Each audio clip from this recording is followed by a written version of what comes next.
The ship was huge. Hyunwoo Kim pressed his face against the small window and stared at the alien vessel. It was 10 times bigger than Earth's largest space station, maybe 20 times bigger. The metal was dark and covered with strange symbols that seemed to glow with their own light. "First time seeing one up close?" asked So-min Park. She sat in the seat next to him, looking calm, but Hyunwoo could see her hands were shaking a little. "Yes," Hyunwoo said. "You?" "Third time. But it never gets normal." Behind them, Tae-ho Lee was reading from his tablet. He was the science guy on their team, always reading, always taking notes. "The Galactic Council has been around for 10,000 years, he said without looking up. "They rule over 300 different species across this part of the galaxy, and now they want to meet us," So-min said. Their small Earth ship moved closer to the giant alien vessel. Through the window, Hyunwoo could see other ships. Lots of them. All different shapes and sizes. Some looked like crystals.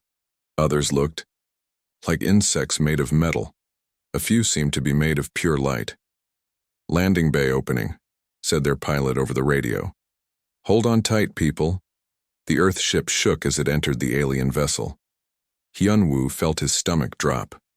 This was it. First contact between humans and the Galactic Council.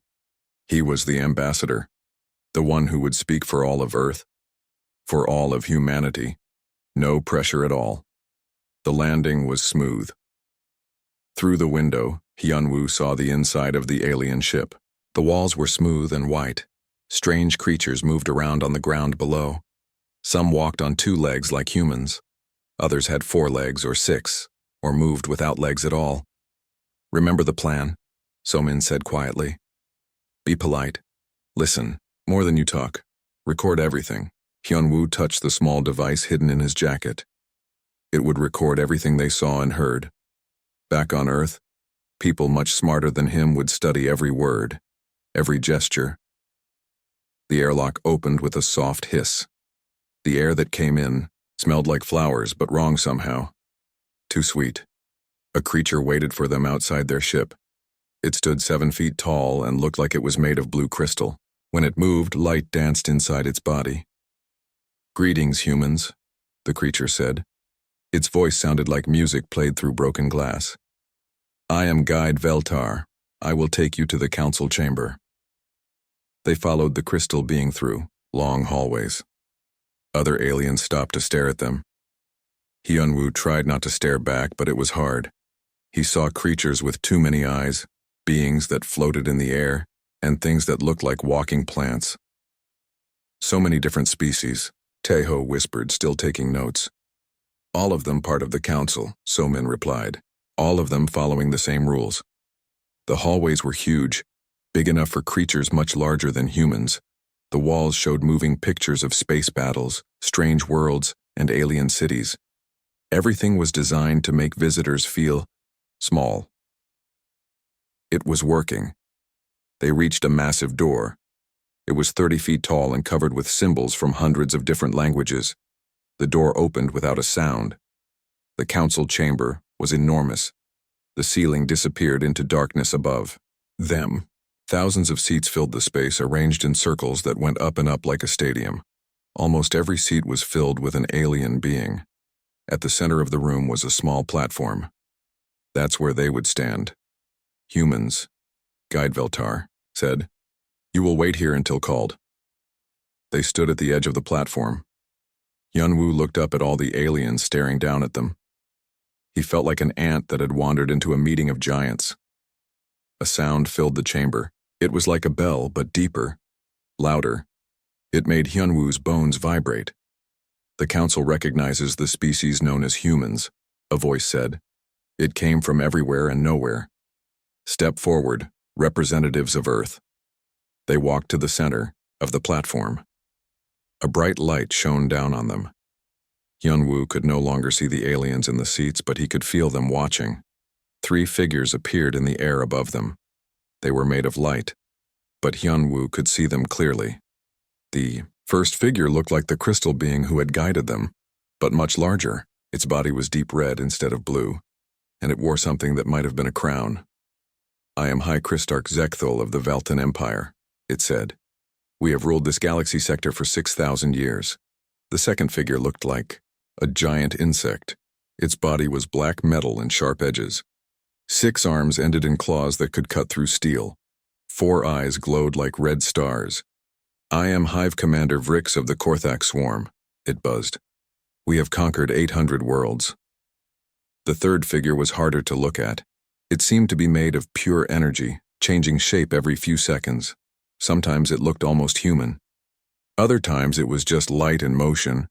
I am Prime Consciousness Nalvesh of the Nethys Collective, it said. Its voice sounded like wind through space. We have absorbed the knowledge of countless civilizations. The 3 figures looked down at the humans. Hyunwoo felt very, very small. Humans, High Christarch Zekthul said. Your species is young. You have existed for less than 300,000 years.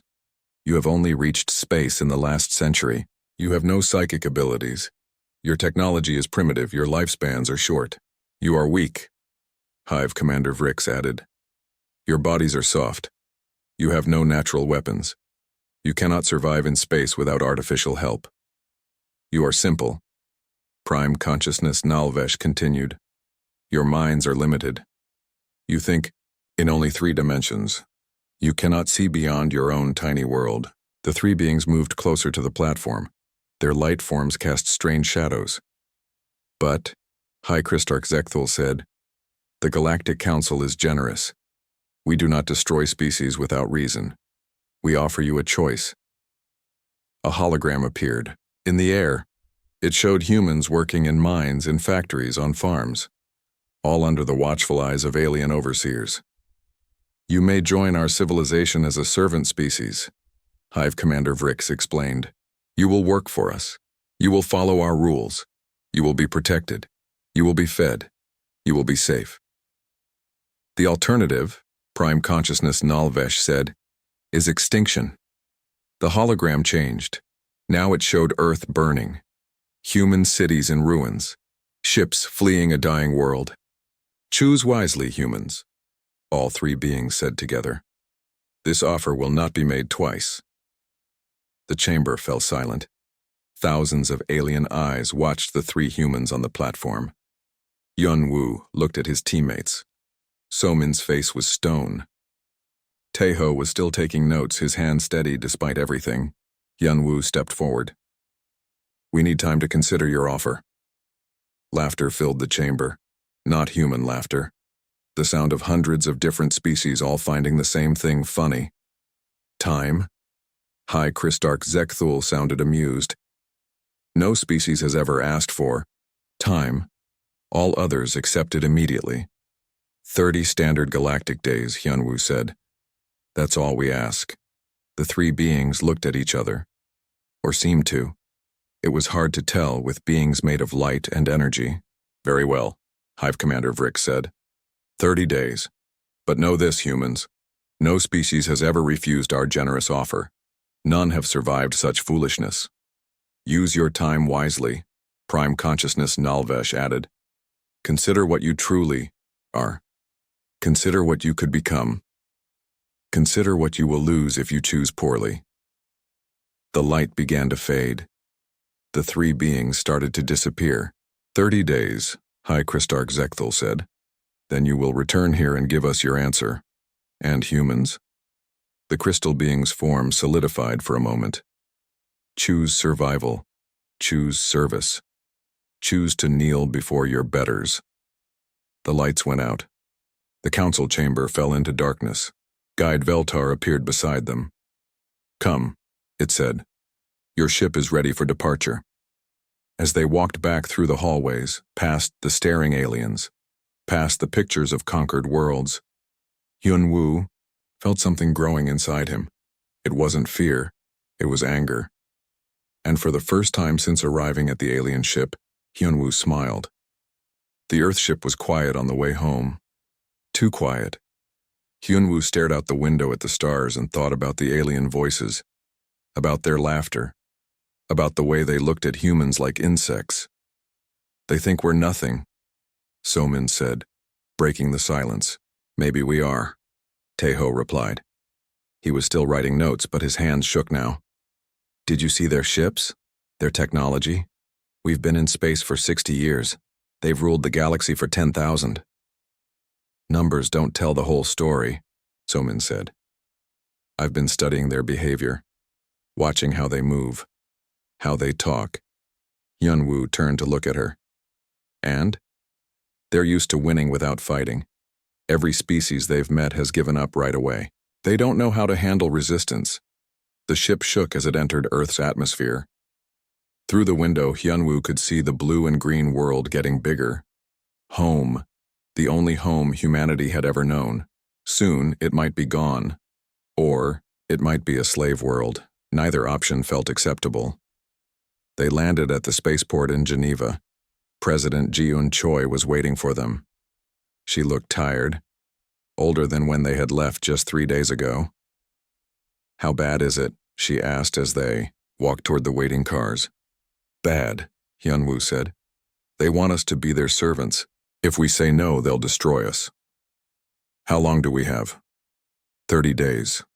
President Choi stopped walking. That's all? That's all. The ride to the emergency meeting was silent. Streets that used to be busy were almost empty. People stayed inside, watching the news, waiting to hear if humanity would live or die. The meeting room was full when they arrived. General Dong Hyun Yoon sat at one end of the table. His uniform was perfect, but his face looked grim. Admiral Hee Jin Kang sat across from him. She had commanded Earth's space forces for 10 years, but had never faced anything like this. Chief, scientist Woo Jin Nam was there too, along with 12 other important people. Military leaders, scientists, politicians, all of them waiting to hear what the aliens had said. Hyunwoo told them everything. About the crystal beings and the insect creatures and the energy beings, about their ships and their power and their demands, about the choice between slavery and death. When he finished, the room was quiet for a long time. So we kneel or we die, General Yoon said finally. Those are our options. There might be a third option, Somin said. Everyone looked at her. What if we fight back? Admiral Kang laughed, but it wasn't a happy sound. Fight back? With what? They have thousands of ships. We have maybe 50 that could work in a real battle. They have superior technology, Chief Scientist Nam added. Energy weapons that can destroy cities. Shields that can stop anything we have. Ships that move faster than light like it's nothing. But they've never fought humans before, Somin said. She stood up and walked to the big screen on the wall. Look at what I recorded. Video from the alien ship began to play. The 3 alien leaders appeared on the screen. Watch their body language, Somin said. Listen to how they talk. They're not warriors. They're bullies. What's the difference? Asked Dr. Yoon Soo-han, one of the younger scientists. Bullies are used to easy victories. They pick on targets that won't fight back. When someone finally stands up to them, they don't know what to do. General Yoon shook his head. Even if that's true, the numbers don't lie. They have more ships, better weapons, thousands of years of experience. In conquest, yes, Somin replied. But not in war. Real war. There's a difference between making someone surrender and actually fighting them. President Choi had been quiet during all of this. Now she spoke. Somin, you're suggesting we actually tell them no? I'm suggesting we make them think we might say yes, while we prepare to say no. That's suicide, Admiral Kang said. Maybe. Or maybe it's our only real choice. Taeho looked up from his notes. I've been analyzing their technology. The recordings Hyunwoo made show some interesting things. He connected his tablet to the big screen. Images of alien ships appeared. Their ships are beautiful, he said. Perfect. Too perfect. Look at this. He pointed to one of the crystal ships. No damage. No wear marks. No signs of repair. So? General Yoon asked. So they've never been in a real fight. These ships are for show, for scaring people into giving up. Chief Scientist Nam leaned forward. You think their weapons are untested?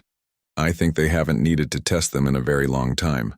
The room buzzed with quiet conversations. People were starting to think, starting to hope, maybe. President Choi raised her hand for silence. Let's say So-min is right. Let's say we could fight them. What would that look like? Asymmetric warfare, So-min said immediately. We can't match them ship for ship, but we don't have to. We just have to make them pay a price they're not willing to pay. Explain. So-min walked. Back to the screen. New images appeared. Earth's solar system with all its planets and moons and asteroid belts. They expect a space battle. Ship against ship, like something from their history books. But humans don't fight fair. We fight to win. She pointed to the asteroid belt. Mining. Charges can become missiles.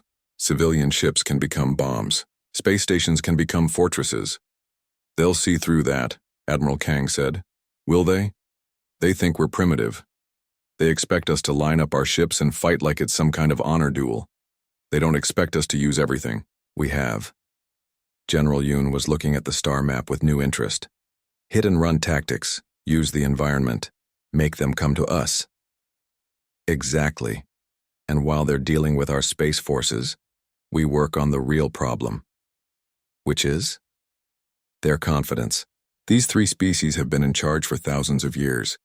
They've never lost. Never even been challenged. What happens to an empire when it suffers its first real defeat? The room fell quiet again. Everyone was thinking about the same thing. What if it was possible? What if humanity could actually win? President Choi stood up. I need to think about this, we all do. But first I want to hear from everyone. Starting with you, General Yoon. If we fight, can we win?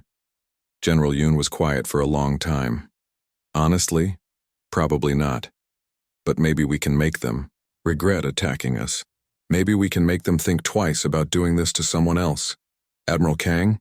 It's insane, she said. But So-min has a point.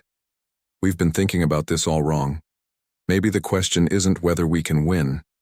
Maybe it's whether we can make them lose. Chief Scientist Nam? Their technology is advanced, but it's also old, established. They haven't had to innovate in centuries. We've been innovating our whole lives just to survive. That might count for something. President Choi looked around the room. Anyone else? Dr. Han raised her hand. I've been quiet because I'm scared. We all are. But I keep thinking about something. My grandfather told me. He was in the war back in the 1950s. He said the enemy had better weapons, more soldiers, more of everything. But they didn't have desperation. They didn't have the knowledge that losing meant the end of everything they loved. She stood up, her voice getting stronger. These aliens think they know us. They think we're weak because our bodies are soft. They think we're simple because we can't read minds. But they don't understand what makes humans human. Which is? Hyunwoo asked. We don't know when to give up. The room erupted in voices. People talking, arguing, planning. For the first time since the aliens had made their demands, there was energy in the air. Hope, maybe. Or just anger finally finding a direction. President Choi raised her hand again. We have 27 days left. If we're going to do this, we need to start now. General Yoon, I want plans for defense of the solar system. Admiral Kang, start moving our ships into position but make it look routine. Chief Scientist Nam, find ways to turn civilian technology into weapons. She looked at Hyunwoo. And you need to practice looking like you might say yes. What are you going to tell the people? Hyunwoo asked. President Choi was quiet for a moment. The truth, that we have a choice to make, that we can live on our knees or die on our feet. And if they choose to live on their knees, then we'll respect that choice, but somehow I don't think that's what humans are going to choose. As the meeting broke up, So-min walked over to Hyunwoo. You did good up there, asking for time. Just bought us 30 days to figure out how to commit suicide. Maybe. Or maybe you bought us 30 days to figure out how to shock the galaxy. Hyunwoo looked out the window at the night sky.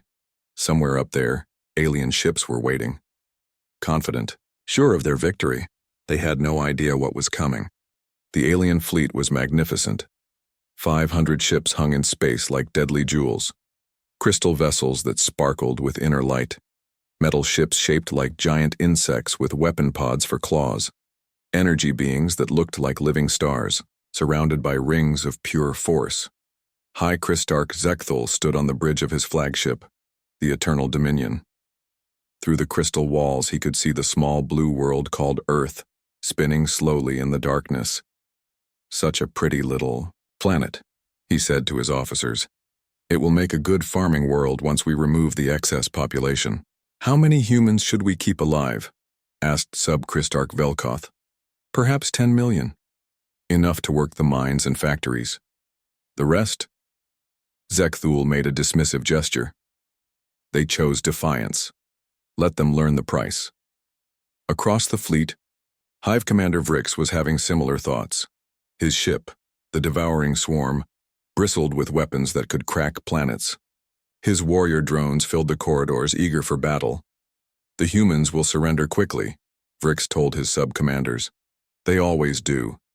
One display of our power and they will beg for mercy. And if they don't surrender? Asked Battledrone. Prime Vrix's metal jaws clicked in what might have been laughter. Then we give them a demonstration they cannot ignore. On the energy ship Infinite Consciousness, Prime Consciousness, Nalvesh flowed between dimensions, studying the human world with senses that could see through matter itself. Curious, Nalvesh pulsed to the other energy beings. Their technology is even more primitive than we thought. Chemical rockets, metal ships, radio waves. How did they ever reach their own moon? Luck, replied Subconsciousness Talvesh. Nothing more. This will be over before it begins. The alien fleet moved slowly toward Earth's outer system. They had time, all the time in the galaxy. This was not a battle. It was a demonstration, a lesson for any other species that might think about refusing the Council's generous offers. They reached Pluto's orbit and stopped.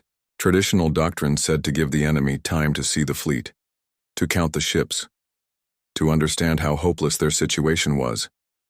But something was wrong. Where are their ships? Asked Sub-Christarch Velkoth. Zekthul studied his sensors. The screen showed nothing but empty space and the small human settlements on various planets and moons. Hiding, perhaps, cowering behind their own world. Sensors detect no military vessels, reported a crystal officer. Only civilian traffic. Vrix was having the same problem. Where is their fleet? Every species has ships, even the primitive ones. Maybe they destroyed their own ships, suggested Battledrone Prime Crix, to show they surrender. But Nalvesh was more worried. Energy beings could sense life across vast distances, and what the Prime Consciousness sensed didn't match what the others reported. There are humans everywhere, Nalvesh pulsed to the other fleet commanders. On every planet, every moon, even floating in space itself. Impossible, Zekthul replied. Our intelligence says they only have a few million people off-world. Then your intelligence is wrong. The fleet moved closer to Earth. They passed Mars, where human colonies had existed for 20 years. The red planet looked normal. Domed cities, mining operations, ships moving between the surface and orbital stations. Too normal. Something is not right. Vrix clicked to his officers. Where are the panic signals? Where are the ships fleeing in terror? Perhaps they haven't seen us yet, suggested one of his sub-commanders. They have eyes, they have sensors, they know we are here. The fleet reached the asteroid belt, and that's when they got their first surprise. A human ship appeared on their sensors. Small, ugly, clearly civilian. It was heading straight toward them. Incoming transmission, reported a crystal communications officer. Zekthul gestured, and the human message appeared on the main screen. A human female in a dark blue uniform. Her hair was black and her eyes were hard. This is Admiral Hie Jin, Kang of the Terran Defense Force, she said. You have entered human space without permission. Turn back now. The bridge of the Eternal Dominion fell silent. Then every crystal being began to vibrate with what humans would recognize as laughter. Defense Force? Zekthul spoke, so his voice would be transmitted back to the human. Where are your ships, Admiral? Where is this great force you speak of? All around you, Admiral Kang replied. Final warning. Leave our space or face the consequences. More laughter from the alien fleet. Humans and their pathetic bluffs. Time to end this farce. Open fire on the human ship, Zekthul commanded. Let them see what happens to those who defy us. The flagship's main weapon charged with energy, crystal technology that could burn through any known armor. The beam lanced out toward the small human ship, and missed. The human vessel twisted away from the energy beam like it was dancing. Impossible. No ship could move that fast. Fire again, Zekthul ordered. This time 3 ships fired at once. All missed. The human ship spun between the beams like it knew where they would be before they fired. How are they doing that? Sub-Kristark Velkoth demanded, before anyone could answer. The human ship exploded. But it didn't explode like a ship hit by weapons fire. It exploded like a bomb, like it was supposed to explode. The blast wave hit the nearest alien vessels. Crystal ships cracked. Metal ships lost power, energy being scattered in confusion. What was that? Vrix demanded from his ship. A trap, Nalvesh realized. The ship was a weapon. That's when the asteroid belt came alive. Rocks that had been floating peacefully for millions of years suddenly changed course. Hundreds of them. Thousands. All heading for the alien fleet. Asteroids don't move by themselves, a crystal officer reported, panic in his voice. They do if humans put engines on them. Admiral Kang's voice came over the communications again. She was on a different ship now. Somehow she had escaped the explosion. Welcome to human space, aliens.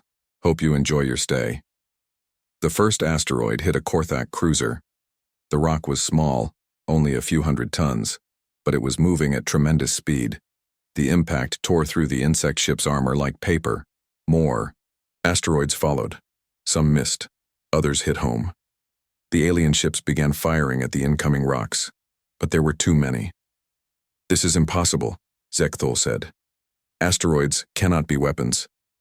Tell that to the dinosaurs, came a new human voice, over the communications. A male this time. Captain Seung-Ho Lim, mining vessel Indomitable. We've been moving rocks for 50 years. Turns out it's a useful skill. The Indomitable appeared on their sensors. It looked like it was made from spare parts. Ugly, rough, clearly, not a military ship. But it was towing an asteroid the size of a city block. Impossible, Vrix clicked. No ship can move something that large. You're right, Captain Lim replied. Good thing we brought friends. Suddenly, space was full of human ships. Not warships, mining vessels, cargo haulers, passenger liners, ships that looked like they were held together with metal tape and prayer, but they were all moving, all coordinated, all pulling asteroids or pushing debris or doing something that shouldn't have been possible. Where did they all come from? Demanded subconsciousness Talvesh. They were always here, Nalvesh realized, hiding among the asteroids, disguised as civilian traffic. We saw what they wanted us to see. The alien fleet tried to regroup, but the humans weren't finished. Space stations that had looked dead suddenly powered up, revealing weapons that should not have existed. Satellites that were supposed to be for communications started jamming alien sensors, and through it all, Admiral Kang's voice kept coming. Over their communications, you want to know the difference between you and us, she said. You build ships to look scary. We build ships to work. You make weapons to threaten people. We make tools that can become weapons. You expect your enemies to fight fair. We fight to win. A massive explosion lit up space. One of the Velthan cruisers had been hit by 3 asteroids at once. Crystal fragments scattered like deadly rain. Retreat, Zekthul ordered. Reform at safe distance. But there was no safe distance. The humans had turned their entire solar system into a weapon. Every planet, every moon, every chunk of rock was potentially dangerous. The alien fleet pulled back, nursing damaged ships and wounded pride. They had expected an easy victory, a demonstration of power. Instead, they had flown into a trap that spanned millions of miles. Incoming transmission from Earth, reported a crystal officer. President Ji-un Choi appeared on the screen. She was sitting in what looked like a bunker, but her voice was calm. High Kristark Zekthul, Hive Commander Vrix, Prime Consciousness Nalavesh. I am President Ji-un Choi of Earth. You came here expecting us to surrender. You thought we would kneel before your power. You were wrong. She leaned forward, and for the first time the alien commander saw something in human eyes they had never seen before. Pure, determined fury. You have 30 days to leave our space and never return. If you're still here in 31 days, we will show you what humans do to bullies. The transmission ended, leaving the alien fleet in shocked silence. For the first time in 10,000 years, someone had said no to the Galactic Council and made it stick. They said humans couldn't win. Now they kneel before us. The alien fleet regrouped beyond Mars orbit, licking their wounds and trying to understand what had just happened. Zekethul stared at the damage reports scrolling across his crystal screens. 12 ships damaged, 3 destroyed, by rocks and civilian vessels. This is unacceptable, he declared to the other commanders. We are the masters of this galaxy. We do not retreat from primitives. They caught us by surprise, Vrix admitted, his metal claws clicking nervously. But now we know their tricks. Now we can adapt. Nalvesh pulsed with uncertainty. Something feels wrong about this. These humans are not behaving like any species we have encountered. Because they are desperate, Zekthul replied. Desperate creatures do unexpected things, but desperation cannot overcome superior firepower. The High Christarch was wrong. What he mistook for desperation was actually preparation. On Earth, Chief Scientist Wu Jin Nam stood in his laboratory, surrounded by the brightest minds humanity had ever produced. Dr. Yunsu Han worked at a computer terminal, her fingers flying over holographic controls. The alien shield frequencies, she reported. I've analyzed them from the battle recordings. The Veilthan crystals resonate at specific harmonic intervals. Meaning? Wu Jin asked. Meaning we can shatter them like wine glasses. She pulled up a display showing sound wave patterns.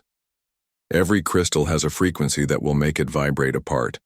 The aliens have been using the same shield technology for thousands of years. They never thought anyone would figure out how to break it. Across the lab, another scientist called out. The Korthak neural networks. I found the pattern. Their hive mind uses quantum entanglement to connect individual drones to the command ship. And, Wu Jin prompted, if we can jam the quantum frequency, their drones will lose all coordination. They'll be like insects with their heads cut off. A third voice joined in. The Nethys energy beings maintain cohesion through electromagnetic fields. Disrupt the field and they lose their ability to hold together. Wu Jin smiled. It was not a nice smile. Send all data to Admiral Kang immediately, and tell her we have more surprises ready. In space, Admiral Kang received the scientific data aboard her new flagship, the Defiance. Around her, the bridge crew worked with quiet efficiency. No panic, no fear. Just humans doing what humans did best, adapting. Ma'am, reported communications. Officer Minji Bay. The alien fleet is moving again, they're coming back. Expected, Admiral Kang replied. They can't let this stand. Their entire reputation depends on never losing. What are your orders? Signal Captain Lim. Tell him it's time for Phase 2. The Indomitable had been waiting in the shadow of Ceres, the largest asteroid in the belt. Captain Shung Ho Lim checked his instruments one final time, then opened a channel to his crew. All hands, this is the captain. What we're about to do has never been tried before. We're going to ram a Veilthan flagship with a space rock the size of Manhattan. Engineer Yuri. Song looked up from her controls. Sir, the math says we probably won't survive the impact. Probably, Lim agreed. But the math also says their ship definitely won't survive. Any objections? The bridge was quiet for a moment.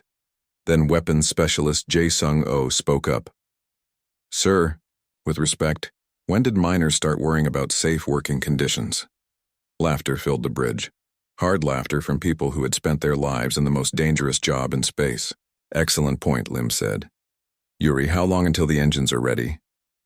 2 minutes, sir. Minji, send a message to the alien fleet. Communications officer Minji Bay nodded. Ready, sir? This is Captain Lim of the mining vessel Indomitable. To the aliens who think they own our space, you wanted to see human technology? Here's a demonstration. The Indomitable's massive engines fired at full power. The ship, still attached to the enormous asteroid, began to move. Slowly at first, then faster, much faster.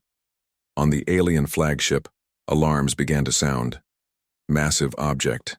Approaching, reported a crystal officer. It's an asteroid, with a ship attached. Impossible, Zekthul said. No ship can move something that large at those speeds. The humans are doing it anyway, sir. Zekthul looked at the tactical display. The asteroid was indeed moving, accelerating toward his fleet like a mountain thrown by gods. All ships, concentrate fire on the incoming object, he ordered. Energy beams lanced out from dozens of alien ships. Most missed the moving asteroid completely. The few that hit barely scratched its surface. Impact in 30 seconds, the crystal officer reported. Evasive maneuvers, Zekthul commanded. But the Eternal Dominion was massive, built for intimidation rather than speed. It turned slowly, too slowly. At the last second, Captain Lim's voice came over the communication channels one final time. For Earth. For humanity. For every species you've ever bullied. The asteroid hit the alien flagship like the fist of an angry planet. The Eternal Dominion didn't just break apart, it shattered. Crystal fragments scattered across space in a glittering cloud of defeat. The explosion was visible from Mars. High Crystarch Zekthul died in the first microsecond of impact, his crystalline form reduced to cosmic dust.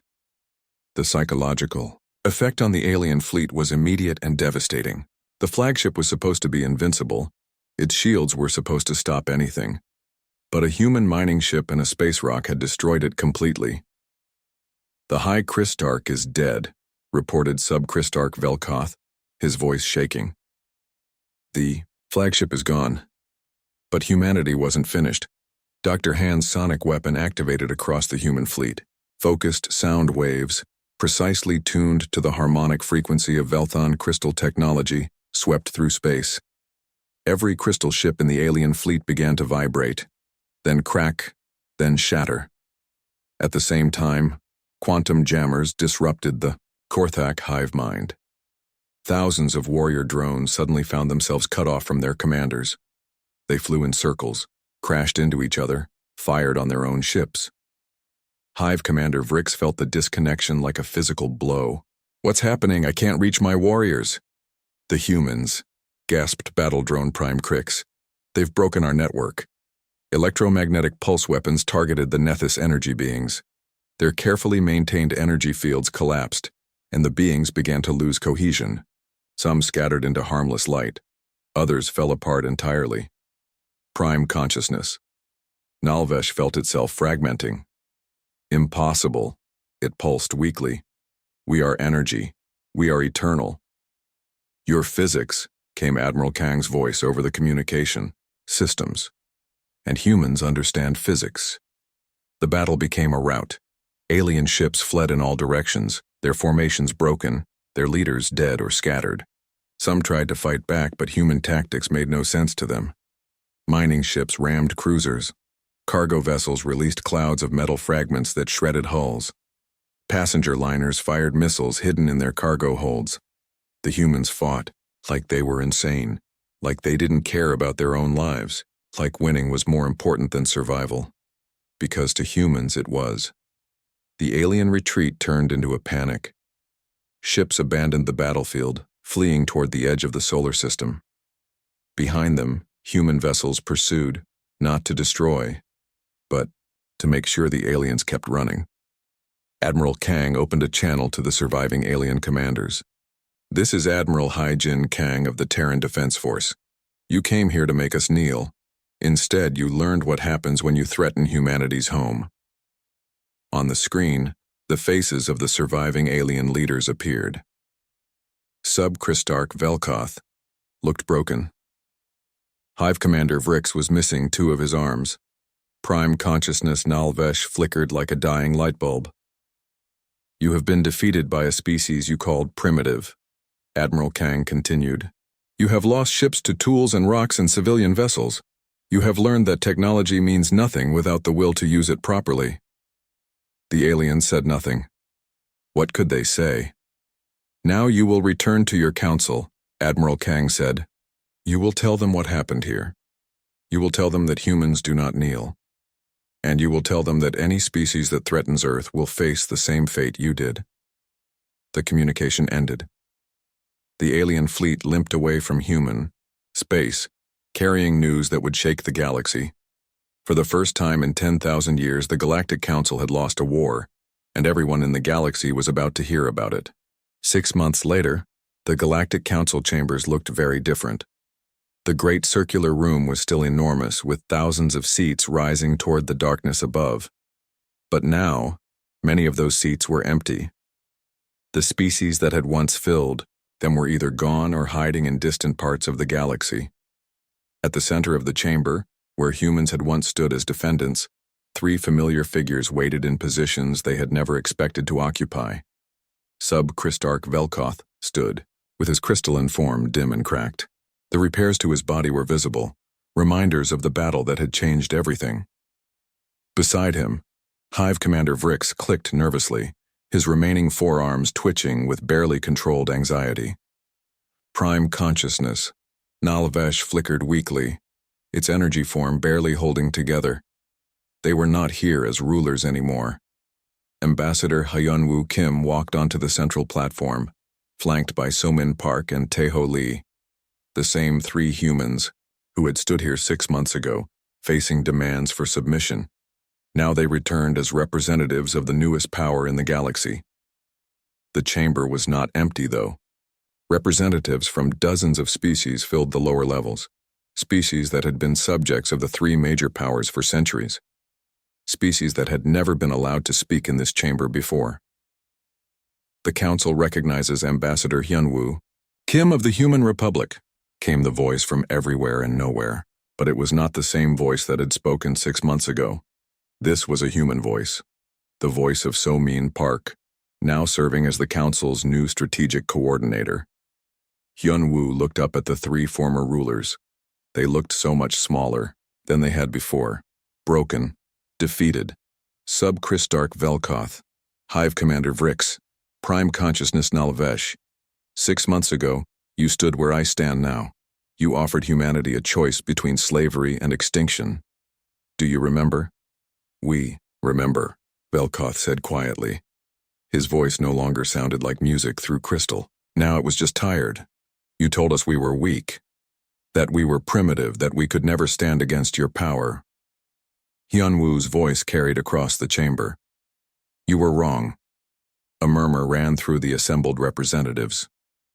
Many of them were species that had been conquered by these same 3 powers. They had waited centuries to hear those words. You were wrong about our strength, Hyunwoo continued. You were wrong about our technology, and most importantly, you were wrong about our character. He gestured to the seats around them where representatives of free species now sat. The Kelvani threw off their chains 3 months ago. The Yorth Rebellion succeeded 2 months ago. The Dakari Provisional Government requested human protection last month. Your empire of fear is crumbling. Vrix's metal jaws clicked angrily. You destroyed our flagship. You killed our leaders. You used weapons that no civilized species would employ. Civilized? Somin Park's voice came from the speaker system. Is it civilized to demand submission from peaceful species? Is it civilized to threaten extinction for those who refuse to kneel? The chamber fell silent. President Ji-un Choi's image appeared in the air above the platform. She looked older than she had 6 months ago, but stronger too. The weight of leadership in a changed galaxy showed in her face. We did not seek this position, she said to the assembled representatives. We only wanted to be left alone, but when you forced us to fight, you learned something important about humanity. Her image looked directly at the 3 former rulers. We don't start fights, but we finish them.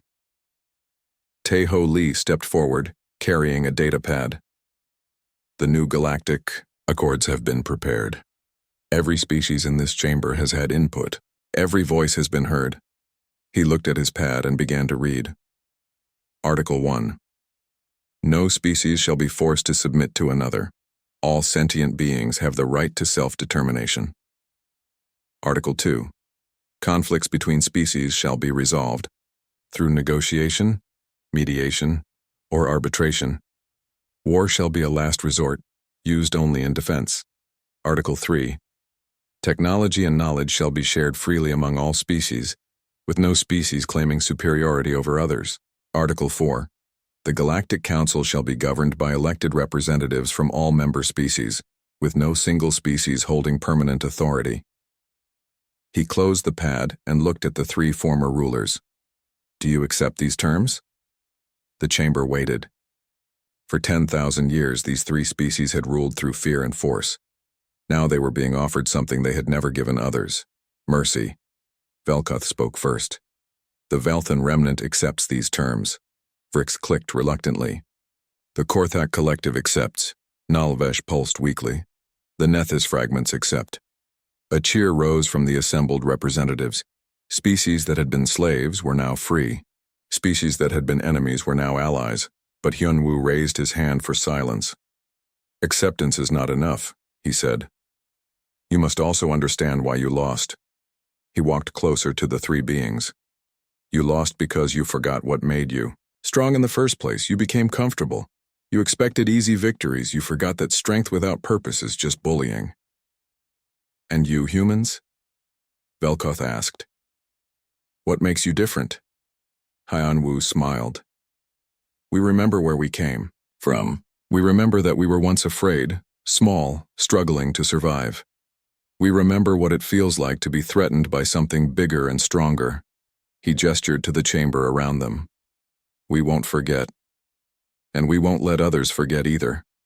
Admiral, Hyojin Kang's voice came over the communication system. The human defense fleet has been reorganized into the Galactic Protection Service. Any species threatened by aggressors can request assistance. We will respond. But understand this, President Choi added, her image becoming more solid. We are not your new rulers, we are your partners. The moment we start acting like tyrants, you have the right to remove us. General Dong Hyun-yoon appeared beside the president's image. Human military doctrine has been shared with all member species. The tactics that defeated the three-power alliance are now available to everyone. No one will ever again have a monopoly on military superiority. Chief Scientist Woo Jin Nam joined the group of images. Human technology, including our weapons. Research is being distributed to all species. The age of technological intimidation is over. So Min Park's voice carried a note of satisfaction. The galaxy has a new set of rules. Rules written by free beings, not imposed by tyrants. As the session continued, representatives from dozens of species stood to speak. The Kelvani told of their liberation. The Yorth described their new government. The Dakari thanked humanity for protection during their transition to freedom. But it was Dr. Yoon-Soo Han who spoke the words that would be remembered in history books across the galaxy. 6 months ago, 3 species ruled through fear, she said. Today, 300 species govern through hope. The age of empires is over. The age of cooperation has begun. The ceremony concluded with something that had never happened in the Galactic Council chambers, a moment of silence for all those who had died under the old system. Billions of beings from hundreds of species, who had lived and died as slaves because they were told they were inferior. Never again. As the representatives filed out of the chamber, Hyunwoo found himself alone with the 3 former rulers. What happens to us now? Vrix asked. That's up to you, Hyunwoo replied. You can try to rebuild your civilizations based on the new principles. You can contribute to the galaxy instead of trying to conquer it. And if we refuse? Hyunwoo's expression became serious. Then you'll discover that humans are very good at holding grudges. He turned to leave, then paused. But I hope you choose differently. The galaxy is big enough for all of us. It would be a shame to waste that opportunity. Later, on Earth, President Choi stood in her office looking out at the night sky. Admiral Kang stood beside her, along with the other members of humanity's leadership team. Any regrets? Admiral Kang asked. About fighting back? No. President Choi was quiet for a moment. About becoming responsible for galactic peace? That's more complicated. We'll figure it out, So-Min Park said from her chair. She was reviewing reports from human ships stationed throughout the galaxy. We always do. Tae-Ho Lee looked up from his data pad. First contact with a new species in the Andromeda approach. They want to join the new council. Peaceful contact? President Choi asked. They're asking for permission to enter our space. Very polite. Good. Send Ambassador Kim and a diplomatic team. Hyunwoo smiled. Another first contact. Let's hope this one goes better than the last. It will, Dr. Han said confidently. Word travels fast in the galaxy. Everyone knows about the humans who said no to tyranny and made it stick. President Choi nodded. Then let's make sure we stay worthy of that reputation. Outside, the stars shone down on Earth. Once those stars had seemed cold and hostile, filled with enemies who saw humans as inferior. Now they were filled with friends, allies, and partners in building something better. The species that had said humans couldn't win were learning a new truth. They had been right about one thing. Humans couldn't win by playing by the old rules, so they had written new ones, and the galaxy would never be the same.